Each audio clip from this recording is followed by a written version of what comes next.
اقتصادی سروے کے حوالے سے ہم بات کر رہے ہیں۔ وزیر خزانہ محمد اورنگزیب کی جانب سے اقتصادی سروے پیش کر دیا گیا ہے اور 3.7% معاشی ترقی کی شرح وزیر خزانہ کی جانب سے بتائی گئی ہے۔ حکومتی معاشی کارکردگی کی رپورٹ اگر کہا جائے اسے تو غلط نہیں ہوگا۔ حکومتی معاشی کارکردگی کیا رہی سال بھر، وزیر خزانہ کی جانب سے بتایا گیا، اسی پر بات کر لیتے ہیں۔ ہمارے ساتھ موجود ہیں طاہر شیرانی۔ طاہر، 3.7% کی معاشی ترقی کی شرح حکومت کی جانب سے بتایا گیا کہ اچیو کی گئی ہے۔ آپ سمجھتے ہیں کہ یہ صحیح جو ہے وہ جو پیش کی گئی حکومت کی جانب سے وہ صحیح بتایا گیا؟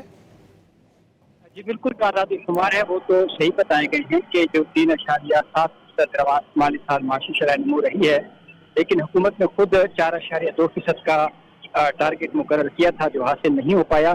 لیکن گزشتہ سال کے مقابلے میں جو معاشی شرح نمو ہے وہ زیادہ رہی ہے۔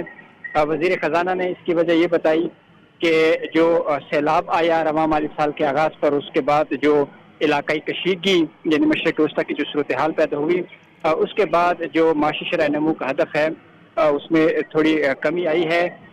4% تک گروتھ ہو سکتی تھی اگر یہ غیر یقینی صورتحال پیدا نہ ہوتی، تو اس لیے ان کی جانب سے جواب پیش کیا گیا کہ جو علاقائی کشیدگی ہے، سیلاب ہے، اس کے باعث جو معاشی شرح نمو کا ہدف ہے وہ حاصل نہیں ہو پایا۔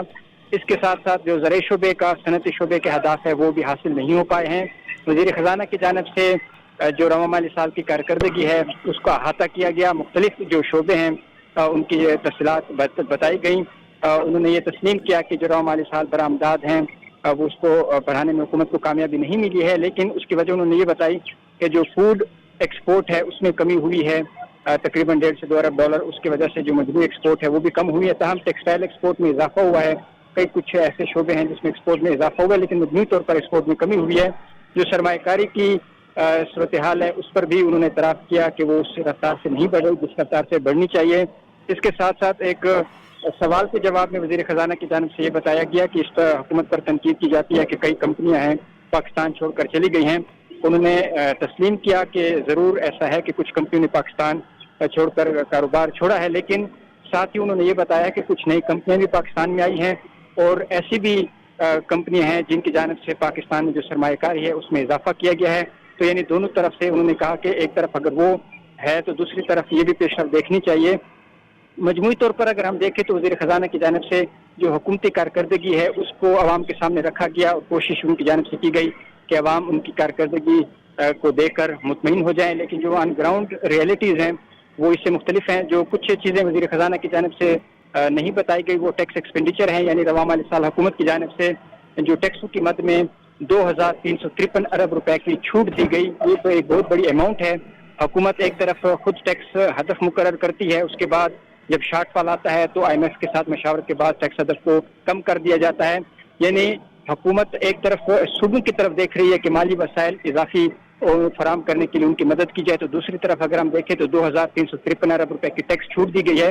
اگر اس ٹیکس چھوٹ میں سے 50% بھی کمی کر دی جائے تو بھی حکومت کو ایک بڑا مالی گنجائش بن سکتی ہے، لیکن کچھ ضروری ٹیکس چھوٹ بھی دی گئی ہے، کچھ غیر ضروری ٹیکس چھوٹ بھی دی گئی ہے، اور IMF کی جانب سے بارہا مطالبہ کیا جاتا رہا ہے جو غیر ضروری ٹیکس چھوٹ ہے اس کو مرحلہ وار ختم کیا جائے۔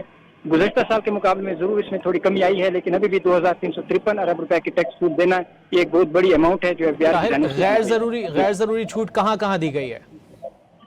جی دیکھیں، جو اگر ہم بات کریں ٹیکس چھوٹ کی تو سب سے زیادہ ٹیکس چھوٹ رواں مالی سال کے دوران حکومت کی جانب سے سیلز ٹیکس کی مد میں دی گئی ہے جو 1,274 ارب روپے بنتی ہے۔ انکم ٹیکس کی مد میں 580 ارب روپے، کسٹم ڈیوٹی کی مد میں 499 ارب روپے، مختلف جو ٹیکس چھوٹ ہے جس میں 6 شیڈیول کی مقامی سپلائی پر 306 ارب روپے ہے، 6 شیڈیول کے تحت درآمد کی مد میں 261 ارب روپے کی سیل ٹیکس چھوٹ دی گئی ہے۔ یعنی جو پیٹرول کی مقامی سپلائی درآمد اس کے اوپر جو حکومت سیلز ٹیکس کی ٹیکس چھوٹ دے رہی ہے، کسی قسم کا کوئی ٹیکس عائد نہیں ہے، تو اس وجہ سے بھی ٹیکس چھوٹ دی گئی ہے۔ اس کے ساتھ ساتھ آٹو موبائل سیکٹر ہے، ENP ہے، سی پیک سے متعلق 276 ارب روپے کی ٹیکس چھوٹ دی گئی ہے۔ لیکن آزاد تجارتی معاہدے کے تحت جو گزشتہ کئی سال سے ہم دیکھتے آ رہے ہیں کہ ٹیکس چھوٹ ہوتی تھی، لیکن اس بار ٹیکس چھوٹ کا زیرو مینشن کیا گیا، یعنی آزاد تجارتی معاہدوں پر یا ترجیحی تجارتی معاہدوں پر حکومت کی جانب سے سال کوئی ٹیکس چھوٹ نہیں دی گئی ہے۔ جو 8ویں شیڈیول کے تحت 636 ارب روپے کی حکومت کی جانب سے ٹیکس رعایتیں دی گئی ہیں، تو مجموعی طور پر یہ جو اماؤنٹ ہے وہ 2,353 ارب روپے بنتی ہے۔ حکومت کی جانب سے یہ ٹیکس چھوٹ دی گئی ہے جو ایک بڑی تعداد، بڑی نمبر بنتا ہے۔ تو حکومت کی جانب سے اب کوشش کی جا رہی ہے کہ آئندہ مالی سال کے دوران جو ٹیکس چھوٹ ہیں، ٹیکس رعایت ہیں، اس کو مزید کم کیا جائے تو آئندہ مالی سال کے دوران حکومت پرعزم ہے کہ ٹیکس چھوٹ میں مزید کمی کی جائے گی اور جو ٹیکس محصولات ہیں اس میں اضافہ کیا جائے گا. جی اچھا طاہر، پیٹرولیم سیکٹر میں 5% گروتھ کا بتایا گیا محمد اورنگزیب کی جانب سے، کیا اس کی بڑی وجہ پیٹرولیم لیوی میں اضافہ ہے؟ میں معذرت چاہتا ہوں، میں آپ کا سوال نہیں سن پایا. آپ پیٹرولیم سیکٹر میں 5% گروتھ کے حوالے سے وزیر خزانہ نے ذکر کیا، تو کیا اس کی بڑی وجہ کیا پیٹرولیم لیوی میں اضافہ ہے؟ پیٹرولیم لیوی کی آپ بات کریں؟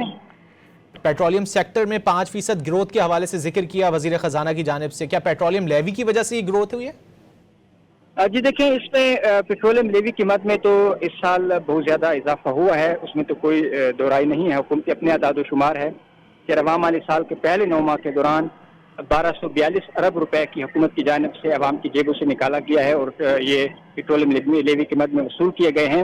اور اس صورتحال کے باوجود کہ جو مشرق وسطی کی صورتحال پیدا ہوئی، عوام مشکلات کا شکار رہے ہیں، ان کے لیے پیٹرول کی قیمتیں تاریخ کی بلند ترین سطح پر پہنچا دی گئیں. حکومت نے کوشش کی، کچھ سبسڈی بھی دی گئی، لیکن جو پیٹرولیم لیوی کا بوجھ ہے وہ عوام پر، خاص کر پیٹرول کی قیمت کی میں بات کروں، اس میں کمی نہیں کی گئی. اور اس وقت بھی 116 روپے 8 پیسے فی لیٹر پیٹرول حکومت 1 لیٹر پر وصول کر رہی ہے. تو اس میں آپ خود اندازہ لگائیں کہ 377 روپے 78 پیسے فی لیٹر پیٹرول کی قیمت میں 116 روپے صرف لیوی ہے.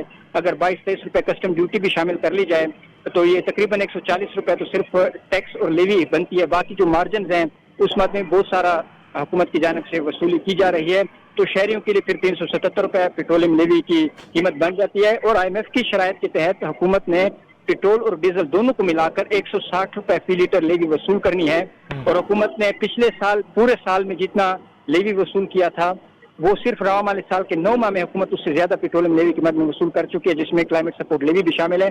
اور آئندہ مالی سال کے دوران حکومت مزید عوام پر بوجھ ڈالنے جا رہی ہے اور جو اس کا ہدف ہے اس میں مزید اضافہ کرنے جا رہی ہے. طاہر، یہ جو آپ بتا رہے ہیں کہ مزید بوجھ ڈالنے جا رہی ہے حکومت عوام پر، تو کیا یہ جو ہے یہ کیا IMF کے ایما پر ہوگا؟ کیا IMF کی جانب سے یہ کہا گیا ہے کہ پیٹرولیم لیوی مزید بڑھنی چاہیے، یہ بوجھ بڑھنا چاہیے؟ جی دیکھیں، IMF کی جانب سے ضرور یہ کہا جاتا ہے کہ جو بجٹ خسارہ ہے اس کو پورا کیا جائے. تو بجٹ خسارہ پورا کرنے کے لیے حکومت کو اور بھی کچھ اقدامات کرنے چاہیے، بجائے سارا کا سارا جو بوجھ ہے وہ عوام پر ڈال دیا جائے.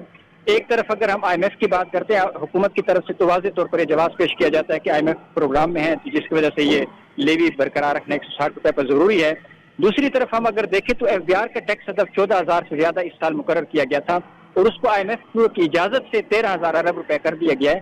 یعنی جب حکومت جو کام IMF سے کروانا ہوتا ہے وہ ڈاؤن ورڈ ریویژن ہو جاتی ہے. یعنی FBR کا ٹیکس ہدف 1,000 ارب روپے سے کم ہو گیا اور اس میں سے جو FBR ٹیکس اکٹھا کرتا ہے NFC ایوارڈ کے تحت 57.5% صوبوں کو جاتا ہے. یعنی صوبوں کو زیادہ نقصان ہوا ہے جب FBR کا ٹیکس ہدف کم ہوا ہے. لیکن دوسری طرف پیٹرولیم لیوی کی ہم اگر بات کریں، یہ نان ٹیکس آمدنی ہے، یہ صوبوں کو نہیں جاتی ہے، وفاقی حکومت کے پاس رہتی ہے. اور وفاقی حکومت نے اس پر ہمیں کوئی ایسی اطلاعات نہیں ہے کہ حکومت نے کوشش کی ہوا IMF کو کہ پاکستانی عوام مشکل میں ہے، مشرق وسطی کی صورتحال کی وجہ سے پیٹرولیم پرائسز بڑھی ہیں، تو جو پیٹرولیم لیوی ہے وہ ہم یا معاف کر دے 2-3 ماہ کے لیے پیٹرول اور ڈیزل دونوں پہ، یا اس کو کچھ اس میں کافی حد تک کمی کی جائے تاکہ عوام کو اس میں ریلیف مل سکے. لیکن آن ٹریک ہے پیٹرولیم لیوی کے جتنا ہدف تھا 1468 ارب روپے، تو اس سے زیادہ پیٹرولیم لیوی حکومت وصول کرنے جا رہی ہے. اس کے باوجود کہ پاکستانی عوام کے لیے پیٹرول کی قیمت سب سے زیادہ اس سال رہی ہے، اس میں انٹرنیشنل فیکٹرز بھی شامل ہیں، لیکن جو لیوی ہے وہ بھی ایک بڑی وجہ ہے جس کی وجہ سے پاکستان میں پیٹرول کی قیمت زیادہ ہے. اور پاکستانی شہری سب سے مہنگا پیٹرول اور ڈیزل اس سال خریدنے پر مجبور ہوئے اور اس سال پاکستانی عوام سب سے زیادہ پیٹرولیم لیوی کا بوجھ برداشت کرنے پر مجبور ہوئے. یہ صرف پیٹرولیم لیوی کی ہم بات کر رہے ہیں. اگر بجلی بلوں میں ٹیکسز کی بات کریں، اس سال حکومت نے فکس چارجز لگا دیے پروٹیکٹڈ نان پروٹیکٹڈ صارفین پر. بجلی بلوں میں ٹیکسز الگ ہیں، گیس کے بلوں میں ٹیکسز حکومت الگ، عوام الگ ادا کر رہی ہے. تنخواہ کے اوپر پاکستانی عوام الگ ٹیکس دے رہی ہے، کھانے پینے کی کوئی چیز خریدے وہ الگ ٹیکس دے رہی ہے. یعنی پاکستانی عوام ہر طرف سے حکومت نے ان کو نچوڑ کے رکھ دیا ہے. اور اس کے باوجود پیٹرولیم لیوی اگلے مالی سال IMF کا تخمینہ ہے کہ مزید ہر چیز پر ہی عوام سے ٹیکس جو ہے وہ وصول کیا جا رہا ہے.